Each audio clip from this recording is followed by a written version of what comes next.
Con identidad y sentido de pertenencia, Eduardo Jaramillo Arias Televisión presenta Noti Regional, el informativo del fin de semana. La huella la marcamos por nuestra seriedad, objetividad, profesionalismo, independencia y claridad en la noticia. Noti Regional, el auténtico informativo de la región. Periodismo de verdad. Somos la diferencia. En Noti Regional presenta las noticias Gustavo Adolfo Curi Gómez. Dirige Eduardo Jaramillo Arias. Amables televidentes, ¿qué tal? Reciban un especial saludo de Noti Regional, el informativo de nuestra región, que ustedes ven todos los fines de semana por el canal universitario de la Universidad del Valle desde Santiago de Cali, por multicanal de Global Televisión, todos los cable operadores en la región, y no olviden que también estamos en YouTube. Hoy originamos esta emisión de Noti Regional desde Candelaria, aquí en el Valle del Cauca. Sean todos bienvenidos. Estos son los titulares en la presente emisión de Noti Regional. Cuestionado alcalde de Bogotá, Gustavo Petro, fue destituido de manera fulminante luego de pronunciamiento del presidente Juan Manuel Santos. Ministro de Trabajo Rafael Pardo es el alcalde encargado de Bogotá. Canciller colombiana dejó claros los fundamentos legales de esta decisión. En política, al rojo vivo, el politólogo Libardo Orejuela Díaz analiza las recientes elecciones al Congreso colombiano, ilesos y quemados. En integración regional, la más completa información de los departamentos del Valle y del Cauca. Gobierno colombiano se comprometió a mejorar problemáticas en salud, educación, infancia y vivienda, entre otros planes de apoyo y mejoramiento en Buenaventura. En Miranda, Cauca, primer foro regional sobre problemáticas ambientales. Alcalde Walter Zúñiga Barona recalcó que se debe trabajar en la protección de las riquezas hídricas. En Candelaria Valle, Cultura en Acción. 3 niños y su profesor hacen música colombiana con mucho talento. Y para finalizar, las cosas curiosas del mundo. Un concierto callejero nace con una moneda. Esto y mucho más en la presente emisión de Noti Regional. Periodismo de verdad. Somos la diferencia. La noticia esta semana en Colombia. La destitución del alcalde Gustavo Petro en Bogotá. Se acabó el viacrucis para Petro y para la capital de la República. El presidente Juan Manuel Santos desestimó la solicitud de medidas cautelares por parte de la Comisión Interamericana de Derechos Humanos. Desde que el Procurador General de la Nación anunció la sanción de destitución del señor alcalde de Bogotá, Gustavo Petro, dijimos clara y tajantemente que tanto el proceder del presidente como el del gobierno sería el de cumplir con la Constitución, con las leyes y defender las instituciones. Al mismo tiempo, solicitamos que al alcalde Petro se le respetaran sus derechos y se le permitiera usar todos los recursos legales a su disposición. Así hemos procedido, al pie de la letra, y así ha sucedido. Fueron más de 300 tutelas que la justicia tuvo que resolver ante los jueces, en los tribunales y ante las altas cortes. El Consejo de Estado ha señalado que el alcalde Petro aún dispone de otras instancias y mecanismos de defensa judicial ante la jurisdicción colombiana. En este caso, entonces, es evidente que la justicia colombiana no solamente ha actuado, sino que lo ha hecho de manera transparente, eficaz y oportuna. El gobierno de Colombia entiende la importancia y ha defendido el sistema interamericano de derechos humanos.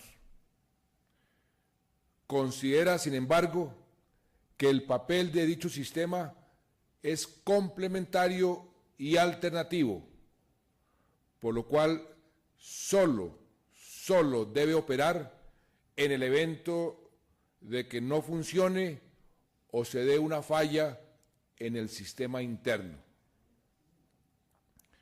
Por todo lo anterior, y ante la decisión de la Comisión Interamericana de Derechos Humanos, conocida ayer a las 11 de la noche y a pocas horas del anuncio del Consejo de Estado, el gobierno colombiano no acoge la solicitud de medidas cautelares. La Cancillería colombiana le dará respuesta detallada y oportuna a la Comisión. He recibido comunicación oficial del señor Procurador General de la Nación en la que me solicita decretar la destitución del alcalde mayor de Bogotá, Gustavo Petro Urrego, y debo proceder de conformidad con la Constitución y las leyes. En consecuencia, y dada la urgencia de no continuar con el estado de incertidumbre, designo al doctor Rafael Pardo Rueda, actual ministro del Trabajo, para que se encargue de la Alcaldía Mayor de Bogotá. Recordemos el perfil del alcalde saliente de Bogotá, Gustavo Petro. Gustavo Petro nació en Ciénaga de Oro, Córdoba, en una familia de fuerte tradición campesina del Valle del Sinú. Se crió y educó en Zipaquirá en escuela y colegio público, siempre obtuvo el primer lugar en rendimiento académico y logró uno de los mejores puntajes del ICFES a nivel nacional. Terminó sus estudios de economía en la Universidad Externado de Colombia, becado por su promedio de notas a los 20 años de edad. A los 21 Petro fue personero y a los 22 concejal independiente del municipio de Zipaquirá. Desde allí se vinculó al M19 a la izquierda del ANAPO Partido Popular. La actividad de Petro fue siempre la organización de los más pobres, sin usar jamás un arma y sin métodos violentos. Gustavo Petro contribuyó a la autoconstrucción de un barrio en Zipaquirá, donde vivió 2 años permanentemente con las familias más pobres del municipio. Con ellos se edificó y realizó la instalación de los servicios públicos y la vivienda comunitaria de lo que se llamó el barrio Bolívar 83. Posteriormente, Gustavo Petro se vinculó con Carlos Pizarro y Antonio Navarro al esfuerzo de construir la paz de Colombia. Lograron ganar las elecciones de la Asamblea Nacional Constituyente e hicieron la Constitución de 1991 que aún hoy rige. Petro estudió una especialización en Administración Pública en la SAP, un magíster en Economía en la Javeriana. Hizo estudios de especialización en Desarrollo y Medio Ambiente en Bélgica en la Universidad de Lovaina y estudios de doctorado en Nuevas Tendencias de Administración de Empresas en la Universidad de Salamanca, España. Está casado con una cincelejana, Verónica, y es padre de una familia de 6 hijos. Ha sido calificado como el mejor congresista de la última década. Sus debates lograron desentrañar la trama de corrupción, donde denunció la entrega de códigos secretos para entregar cupos de contratación a congresistas, en uno de los actos de corrupción administrativa más graves. Después mostró las relaciones entre decenas de políticos y congresistas con el paramilitarismo en el gobierno de Álvaro Uribe. Fue el primero en mostrar la existencia de falsos positivos, el primero en denunciar la chuzada del DAS y el primero en mostrar la incidencia del paramilitarismo en las instituciones del Estado. Jamás un voto del entonces senador Petro fue otorgado para apoyar leyes que perjudicaran la población más vulnerable del país. Su opción preferencial por las personas de escasos recursos sigue vigente hoy, como alcalde mayor de Bogotá durante el periodo 2012-2015. Construir un concepto diferente de la democracia Gustavo Petro Rego, inscrito como candidato a la alcaldía de Bogotá por un grupo significativo de ciudadanos denominado progresistas, fue elegido alcalde mayor de la ciudad el pasado 30 de octubre de 2011 con una votación de 721.308 votos, tomando posesión de su cargo el 1 de enero del año 2012. El presidente Juan Manuel Santos nombró como encargado de la alcaldía de Bogotá al ministro de Trabajo Rafael Pardo, quien se comprometió a continuar con el programa de gobierno del saliente Gustavo Petro. Asumo este encargo de la alcaldía de Bogotá por parte del presidente Juan Manuel Santos con toda la responsabilidad, en el entendido para todos los bogotanos, que es contribuir con un grano de arena al mejor estar de los ciudadanos de Bogotá. Este es un encargo coyuntural. Yo sigo siendo ministro de Trabajo y en ese encargo coyuntural debe quedar claro que un alcalde que tiene un encargo coyuntural no llega a traer programas de gobierno ni a cambiar programas de gobierno. El programa de gobierno que ganó las elecciones es el programa del alcalde Gustavo Petro de Bogotá Humana. Ese programa es el que en este encargo, que dure lo que determinen las circunstancias jurídicas y la decisión del presidente, en este encargo ese programa es el que voy a buscar, adelantar, ejecutar y continuar. Trabajaré de la mano con el presidente de la República, con mis colegas de gabinete, con el equipo de la alcaldía de Bogotá, en espera de que esta circunstancia que Bogotá no la buscó, pueda ser superada con el concurso de todos y todas los bogotanos y las bogotanas. La canciller colombiana María Ángela Holguín explicó los alcances legales de esta decisión. Las medidas cautelares no son parte de la Convención de San José. Las medidas cautelares surgen de un reglamento de la Comisión Interamericana de Derechos Humanos, reglamento que lo hacen los mismos comisionados. Las medidas cautelares no son un mandato que hubieran dado los estados a la Convención. Por esta razón no son obligatorias y por esta misma razón es que la Comisión solicita al país. No le dice, le obliga, ni le requiere, lo que dice exactamente es, le solicita al país unas medidas cautelares. Entonces, eso debe quedar claro, aquí la palabra acatamiento no existe porque no hay ningún tipo de vinculación, no son vinculantes ni obligatorias para el Estado colombiano. Nosotros hemos en el pasado aceptado esas solicitudes porque en el 100% de las medidas cautelares que hemos aceptado está de por medio la vida, está la amenaza a la vida y a la integridad personal. Estamos hablando no de derechos políticos, como es el caso que nos ocupa actualmente, sino de derechos fundamentales a la vida y a la integridad personal. Esas son las medidas cautelares que el gobierno colombiano siempre le ha aceptado a las solicitudes de la Comisión. Entonces, yo creo que esto es muy importante aclarar. En cuanto a las decisiones que ha tomado la Corte Constitucional, las ha tomado en casos específicos e individuales, ha estudiado caso por caso, de producto de tutelas que se han interpuesto ante la Corte Constitucional precisamente por la integridad, la vida y las amenazas. Y la Corte ha sido clara en decir que son caso por caso. No estamos hablando de que porque haya decidido en un caso que el Estado debe aceptar estas medidas que la Corte solicita, quiere decir que esto sea en general. Esto es caso particular. Y tenemos otros ejemplos de países donde igualmente por decisiones de Estado no se han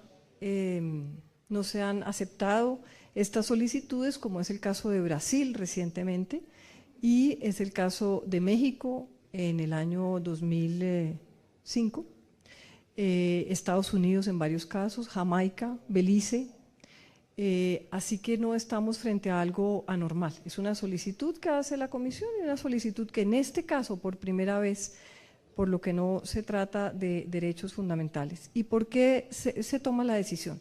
Se toma la decisión porque la Comisión Interamericana de Derechos Humanos es subsidiaria de la justicia colombiana.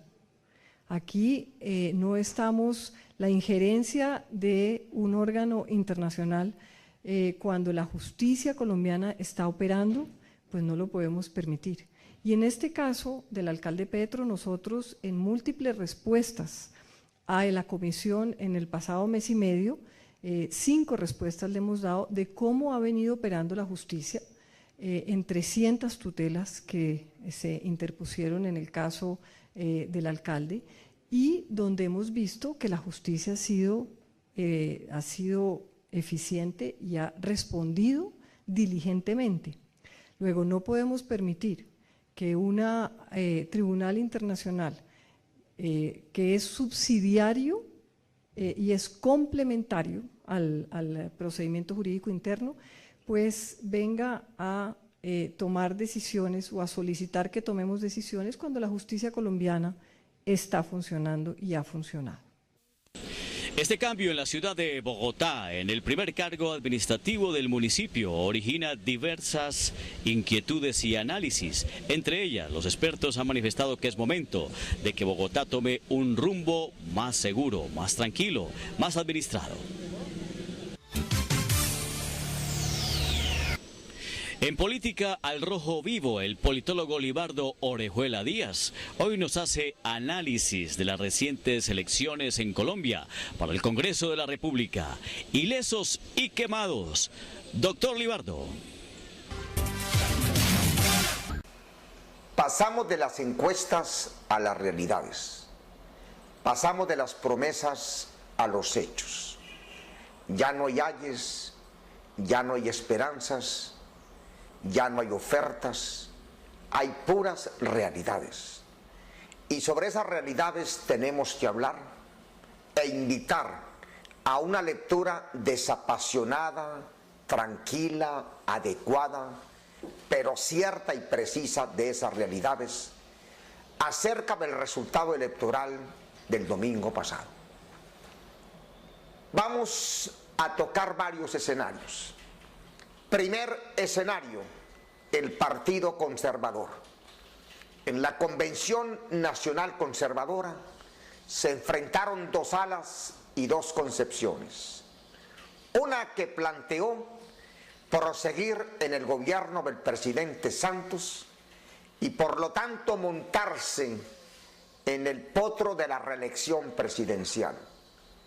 Y una segunda ala que planteó tener candidato propio, pero en la perspectiva de llegar a un acuerdo con el candidato del expresidente Álvaro Uribe. La primera ala la encabezó Roberto Gerlain Echavarría, el varón electoral de la costa atlántica. Y la segunda ala la encabezó el senador caucano José Darío Salazar. José Darío Salazar tuvo notoria vocería en esa convención conservadora y Roberto Gerlain fue abucheado o fue silbado en ese evento por algunas personas que él consideró intratables, intolerantes y desafinadas. ¿Cuál fue el resultado del domingo pasado?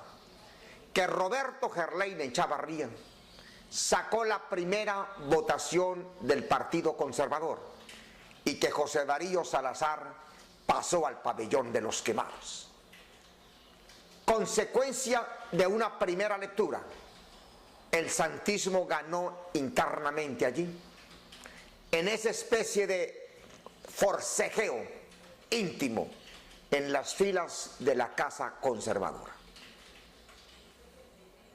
Tranquilo debe estar, por eso el presidente Santos, e intranquilo debe estar por eso el expresidente Uribe.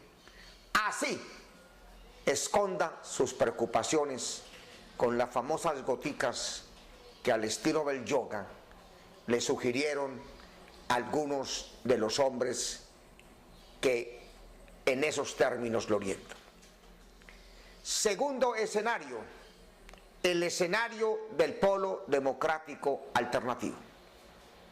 En ese escenario se subrayó, como siempre, que en el proceso interno del polo, que sacó de sus filas al Partido Comunista y a sectores vecinalmente ideológicos de esta organización política, y que también corrió de sus filas a los hermanos Moreno por el asunto del carrusel de las contrataciones, e igualmente corrió de sus filas al sector petrista, esta elección del domingo probó que el senador Jorge Robledo recibió un tremendo espaldarazo de sectores de la opinión pública que lo vinieron calificando como el mejor senador de la República de los últimos años, y le entregaron la primera votación del polo y creo que la primera votación del país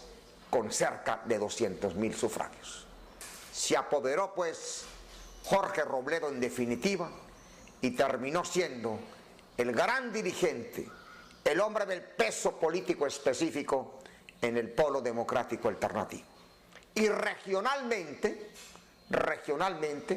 vino el primer batazo, y la víctima de ese batazo fue el representante a la Cámara, Wilson Arias. Tercer escenario, el escenario del llamado Partido de la Unidad Nacional, del Partido de la U. El Partido de la U consiguió seguir siendo la primera fuerza electoral del país, pero perdió 8 senadores. Óigase bien, perdió 8 senadores, con una particularidad. Uno de sus dirigentes, el senador Roy Barreras, que venía de ser presidente del Congreso, sacó apenas la 9ª votación en el interior de ese partido. El Partido de la U, pues, es uno de los afectados, a nuestro entender, en el ejercicio electoral del pasado domingo. Cuarto escenario, el escenario de la Alianza Verde. La Alianza Verde, de cierta manera, está repitiendo la experiencia del polo democrático alternativo. El polo jamás fue un partido político.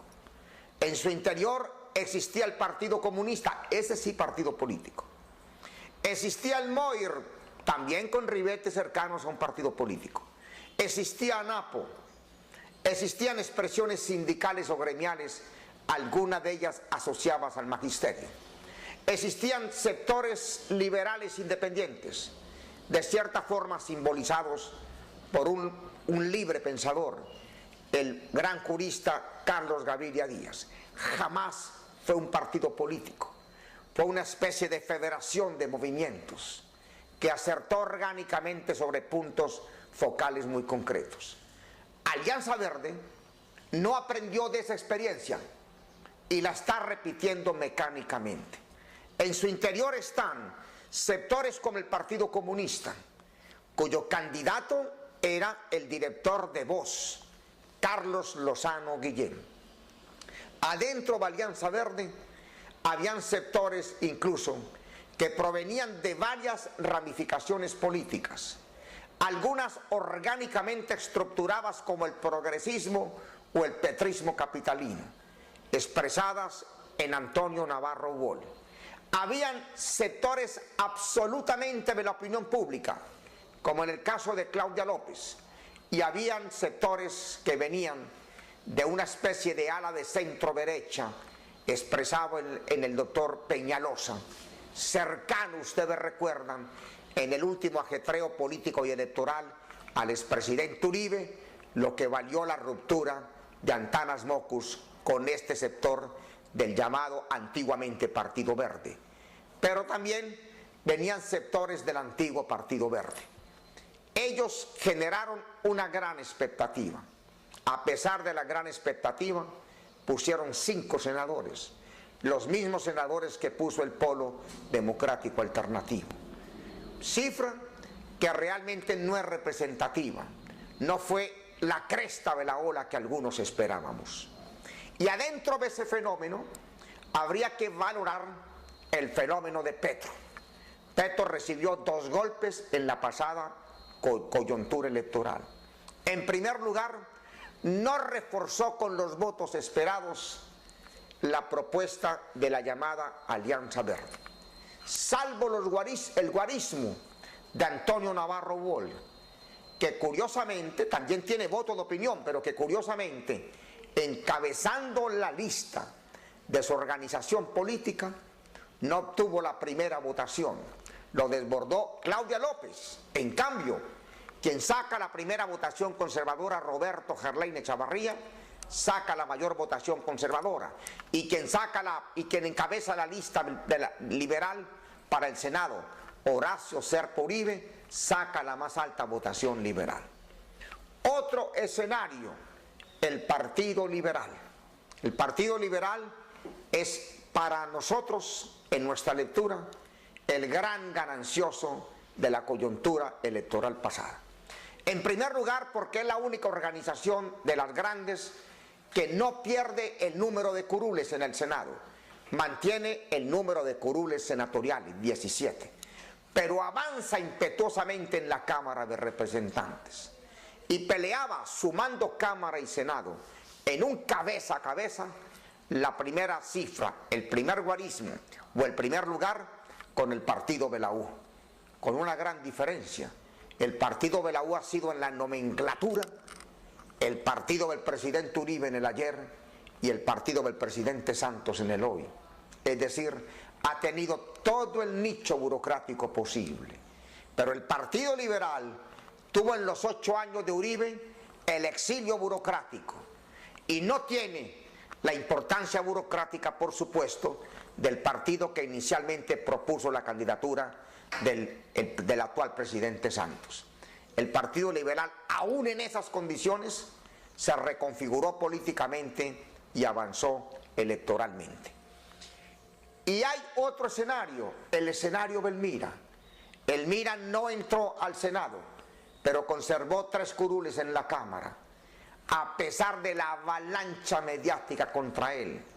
Con razón o sin razón, el MIRA pasó el examen. Por una razón muy sencilla, porque el MIRA es lo más parecido frente a los otros a un partido político. El MIRA no cierra la sede después de las jornadas electorales. Hace trabajo permanente y ha hecho una especie de ligazón entre un rito religioso y un comportamiento político. Por ese motivo, la campaña mediática que afecta al IRA, afecta en la periferia del MIRA, es decir, afecta la posible ganancia de electores externos, pero no afectó a su militancia o a sus simpatizantes internos. Eso explica que el MIRA sobrevive políticamente y que esa organización política, pasaba las elecciones, es la única que anuncia mediáticamente, subrayando que permanece en el espectro político nacional. Y nos queda de coletazo el llamado Centro Democrático del expresidente Uribe. Qué pena con los grandes medios masivos de comunicación, que lo han presentado como el gran ganador de las elecciones. No fue el gran ganador de las elecciones, es casi uno de los damnificados de las elecciones, por las siguientes razones. Primero, el expresidente Uribe llegó a tener en Colombia, óigase bien, indicadores, niveles de aceptación hasta del 80%.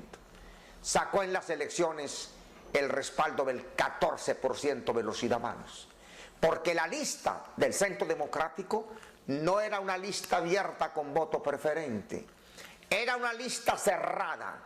Quienes votaron allí por el Senado votaban por el expresidente Uribe, y pasar del 80% de la aceptación al 14% de la misma no es ni más ni menos, ni de cerca ni de lejos, un triunfo electoral.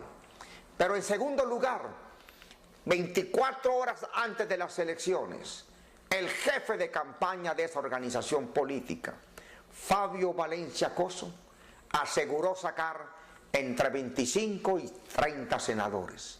Sacaron 19 senadores. Perdieron 6 con la expectativa más pequeña y perdieron 11 con la expectativa más grande.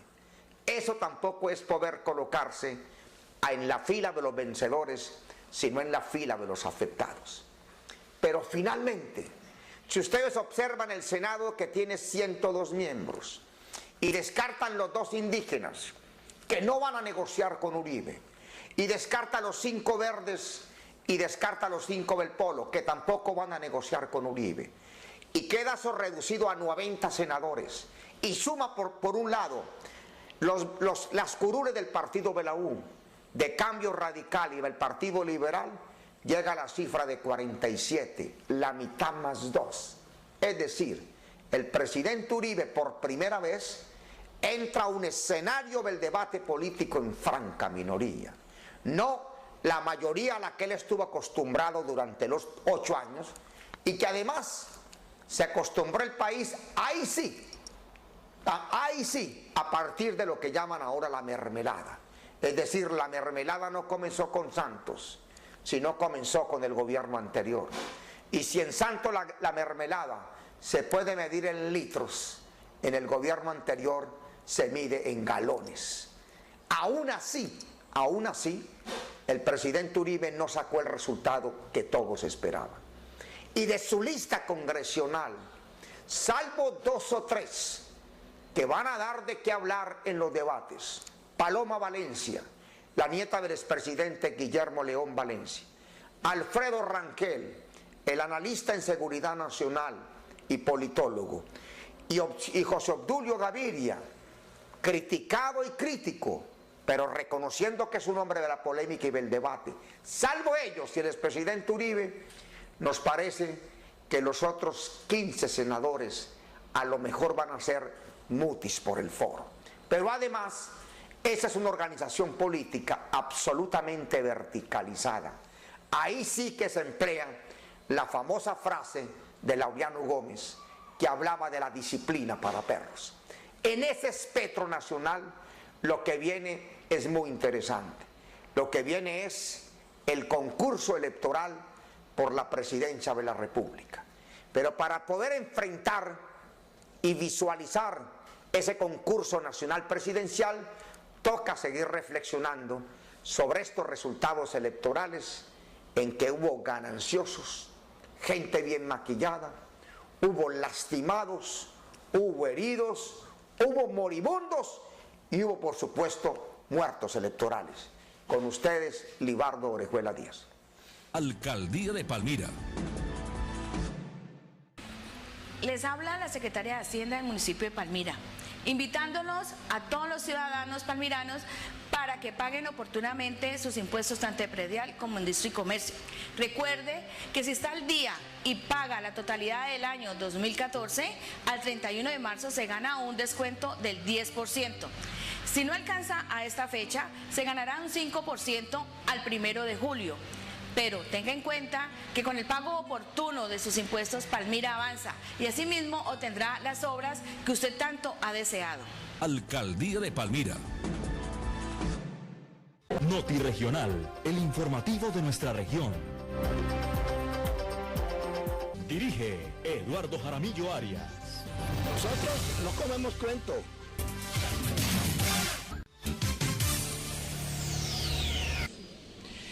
Llegamos a Integración Regional, los hechos más importantes de los departamentos del Valle y del Cauca. Comenzamos en Buenaventura. El gobierno nacional, a través del programa de gerencia social, asumió sacar adelante al puerto en temas muy sentidos como la salud, la educación, la seguridad. Compromisos que, dice el presidente Santos, se deben cumplir.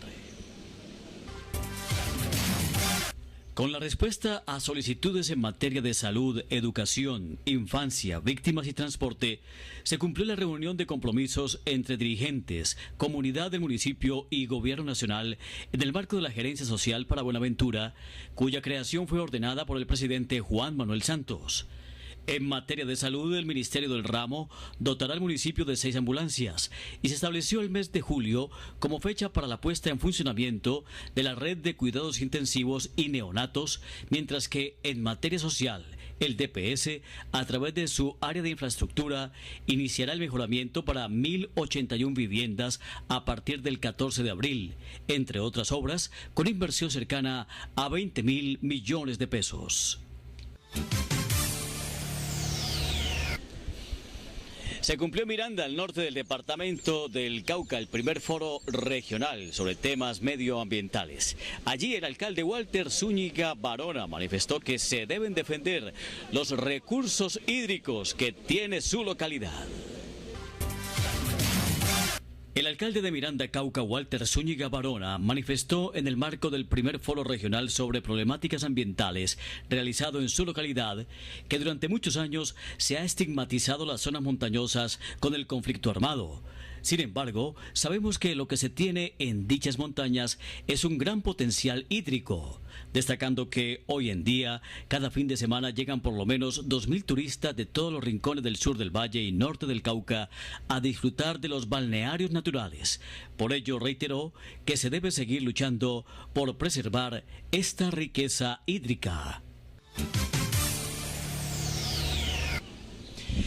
Hoy originamos Noti Regional desde el municipio de Candelaria, aquí en el departamento del Valle del Cauca, un extraordinario clima y sobre todo muy buenas noticias. Alcalde John Wilson Regifo Lazo, primero bienvenido a nuestro informativo, ¿cómo está? Muy bien, muchas gracias. Primero que todo, que Dios los bendiga a todos y mil gracias por estar en este hermoso municipio Candelaria Valle. Bueno, noticias importantes, ya se aprobó el PIDU, el tema de la vivienda, las proyecciones de este año son muy positivas. Sí, primero quiero agradecerle a Dios, al Gobierno Nacional y al Consejo en pleno, porque hoy ya han aprobado el proyecto de acuerdo donde el primer municipio del país, no del Valle, el primer municipio del país que acceda a un PIDU. Son un proyecto de vivienda, un macroproyecto de vivienda de 6.500 soluciones de vivienda para nuestros candelareños. De las 6.500 viviendas, 708 son gratuitas. ¿Gratuitas para quién? Para las personas, para las familias que están en zona de alto riesgo, para las familias más pobres de las más pobres, como dice nuestro presidente Santos, y para las familias que están en zona de desplazamiento. Para estas familias son las 708 viviendas a nivel nacional, vuelvo y repito, es algo extraordinario, una gestión que ha hecho esta administración municipal y no solamente 6.500 viviendas al frente, desde la electrificadora, desde el crucero hasta antes del corregimiento del Cabullal, vamos a tener este proyecto y al frente tendremos una zona industrial donde le vamos a permitir a todos los candelareños que accedan a empleo. Esa es un requisito que estamos colocando en nosotros y tenemos mucha fe que antes de que termine este año entraremos entregando las viviendas, que es el único proyecto a nivel nacional que ha sido aprobado, gestionado por este municipio. Vamos a mejorar la calidad de vida de la comunidad, vamos a tener empleo, porque el requisito número uno que se le ha dicho a la constructora es que toda la gente que trabaje en este proyecto sea gente capacitada en el SENA y sea gente de nuestro municipio. Es algo extraordinario, una excelente noticia. Yo creo que una de las mejores noticias a nivel departamental y nacional que hoy estamos dando es que es el PIDU a nivel nacional, el único proyecto a nivel nacional, vuelvo y repito porque no me cansaré de repetirlo, que ha sido aprobado en Candelaria gracias a la gestión de su alcalde John Wilson Rengifo. Más o menos en cifras, alcalde, la inversión social, ¿a cuánto puede ascender aquí en Candelaria? Bueno, estamos hablando de las 708 viviendas gratuitas que más o menos la gestión hace a unos 33 mil millones de pesos porque son gratuitas. Pero la inversión que va a hacer esta constructora y la empresa privada va a ser mucho mayor. Son miles y miles de millones de pesos en esta inversión, no solamente en las viviendas, sino en la zona industrial. Pero lo que nos corresponde a nosotros, la gestión grande que se ha hecho, son las 708 viviendas donde vamos a tener también dotación de hospital, de escuela, de estación de policía, todas estas cosas que de una u otra manera, y en lo deportivo también, de una u otra manera nos hacen grande a nosotros. Entonces es un proyecto muy grande, muy generoso para nuestra gente. Primero vamos a solucionar el déficit de vivienda. Me comprometí en campaña en hacer 3.000 soluciones de vivienda. Hoy estamos presentando este proyecto que son 6.000, pero una cosa extraordinaria, no es cualquier vivienda, son bloques, son edificios que hoy vamos a hacer en nuestro municipio, lo cual nuestro PBOT, las modificaciones de nuestro PBOT nos permite ya hacer estos bloques, estas soluciones de vivienda donde realmente nuestra comunidad tenga una vivienda digna. También quiero contarles, en nuestro municipio fueron aprobadas 610 viviendas VIPA. ¿Qué son viviendas VIPA? Viviendas de interés prioritario para la comunidad. Son los que tienen caja de compensación, los que hoy, si anteriormente nuestros amigos candelariños tendrían que ir a Cali o a Palmira, a otros municipios con su subsidio. Hoy le estamos diciendo que ya se pueden quedar en Candelaria, donde le estaremos entregando una vivienda VIPA aquí en la cabecera municipal y en Villagorgona, que les va a permitir a los candelareños y a las personas que vengan entregar solamente pagar 180.000 pesos. Por Dios, el gobierno nacional le ayuda con 5 puntos del banco y ya se hizo la gestión donde se estarán pagando 180.000 pesos, menos que un arriendo aquí en nuestro municipio, y lo estarán pagando para su vivienda. Por eso es una noticia extraordinaria, que vengan los que tengan con FANDI, con FENALCO, su ahorro programado, que son beneficiarios también. Vamos a acceder y ayudarles para que por fin tengan una vivienda digna.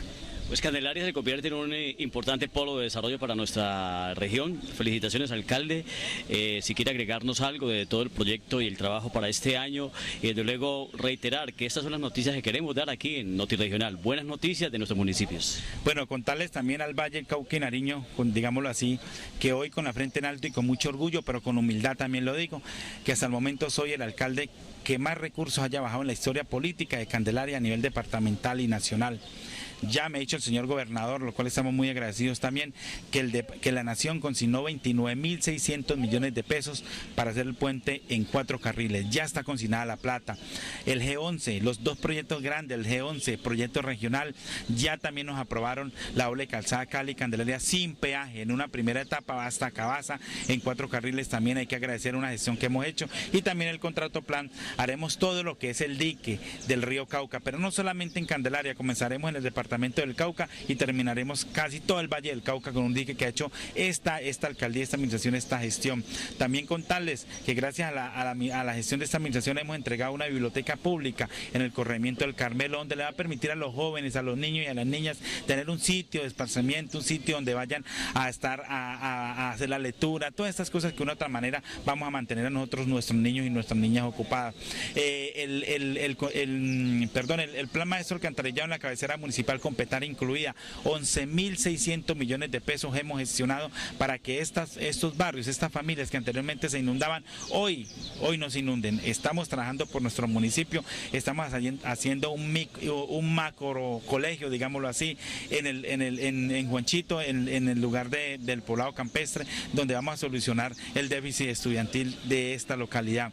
Nos conseguimos también el recurso de 718 millones a nivel nacional para reubicar la escuela que queda en el sector de Juanchito, donde va a pasar el puente. Ya están adjudicados los dineros, en los próximos días comenzaremos ya a realizar este colegio. El mismo departamento en el local regional por regalías nos autorizó las 40 viviendas gratuitas más en el sector de Juanchito para reubicar el 100% de las familias que hoy encontramos debajo del puente. Hay una información importante relacionada con los impuestos, hay un plazo para que la gente aproveche descuentos en los intereses de los impuestos. ¿Cómo es la cosa, alcalde? Bueno, estamos invitando a que vengan nuestra comunidad, porque en el trimestre estamos haciendo un descuento muy bueno, el 50%, para que vengan aquí a pagar sus impuestos. Recuerden que con eso la Contraloría lo manifestó y lo ratificó, que somos el mejor municipio en recaudar recursos, en invertirlos bien. Entonces hoy quiero decirle a la gente que tengan fe, que realmente estamos trabajando de frente con la gente, con mucha transparencia, viendo resultados, porque se están viendo las obras,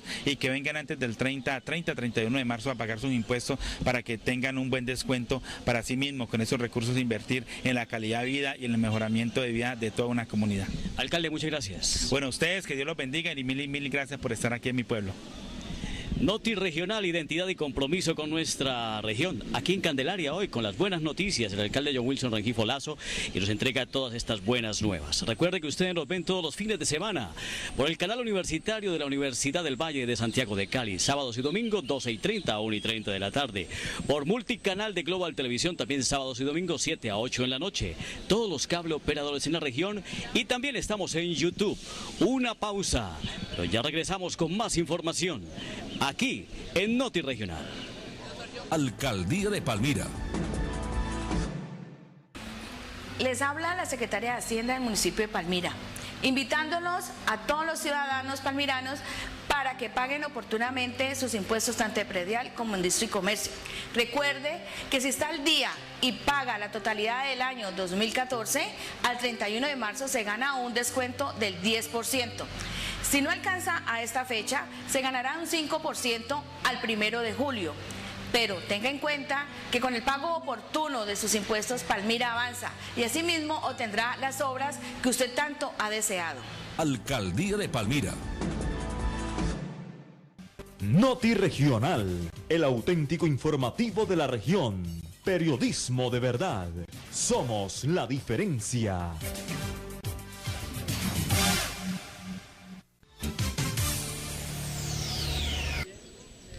Y nuestra sección Cultura en Acción la originamos aquí en Candelaria Valle.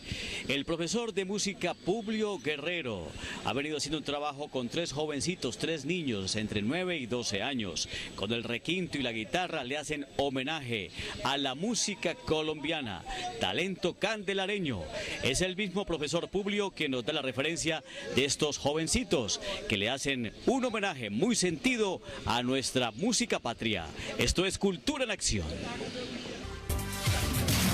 Es un placer volver a estar con ustedes aquí presentando a estos grandes talentos de nuestro municipio, instruidos por Publio Guerrero, quien les habla, y de verdad es un gran orgullo inculcarles a estos niños la música de nuestro folclore colombiano y de diversos idiomas musicales, como podemos decir.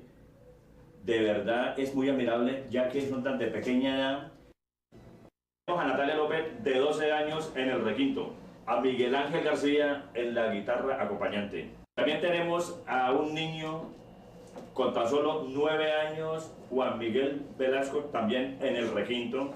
Tenemos el gusto de interpretarle a ustedes con el hermoso tema Vírgenes del Sol, a cargo de Juan Miguel Velasco.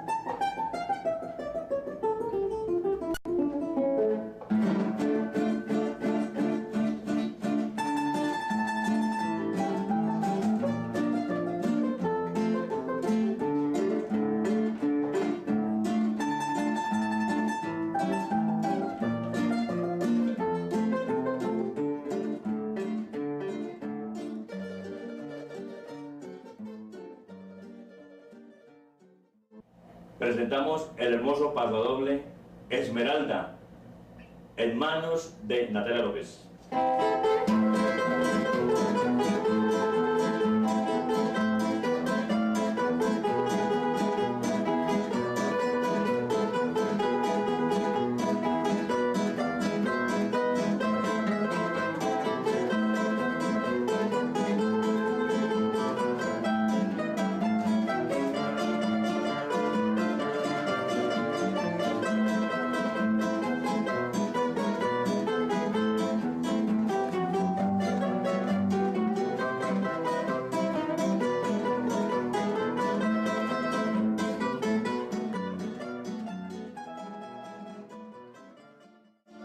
Con este derroche de talento en Noti Regional, no quisimos quedarnos sin escuchar más de esta agradable muestra musical. Y a manera de potpourri, suenan las cuerdas de este talento juvenil candelareño, comenzando esta tanda con el hermoso pasillo Esperanza.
Y para finalizar nuestro informativo, las curiosidades del mundo aquí en Noti Regional. Vean lo que ocurre a partir de una moneda que entrega una niña en uno de los parques de nuestro planeta. Un gran concierto, se unen instrumentos y se canta y se disfruta de la vida. Son curiosidades del mundo aquí en Noti Regional.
soy Juliana Velázquez y los invito a que no se despeguen de Noti Regional en el canal universitario de Cali. Todas las noticias positivas de nuestro país en Noti Regional.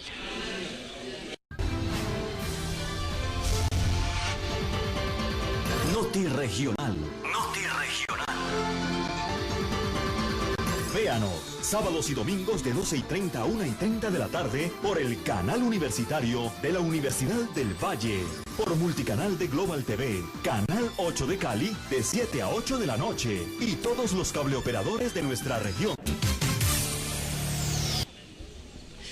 Bien amigos, es todo por hoy. Llegamos así al final de Noti Regional, el informativo de nuestra región que ustedes ven todos los fines de semana por el canal universitario de la Universidad del Valle desde Santiago de Cali, por multicanal de Global Televisión, todos los cable operadores en la región y no olviden que también estamos en YouTube. Mil gracias, un feliz puente y hasta una próxima oportunidad.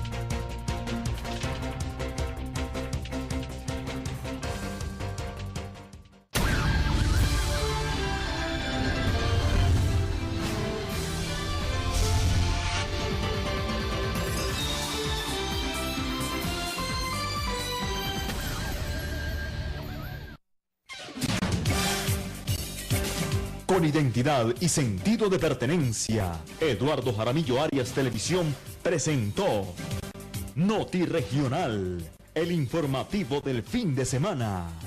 La huella la marcamos por nuestra seriedad, objetividad, profesionalismo, independencia y claridad en la noticia. Noti Regional, el auténtico informativo de la región. Periodismo de verdad. Somos la diferencia.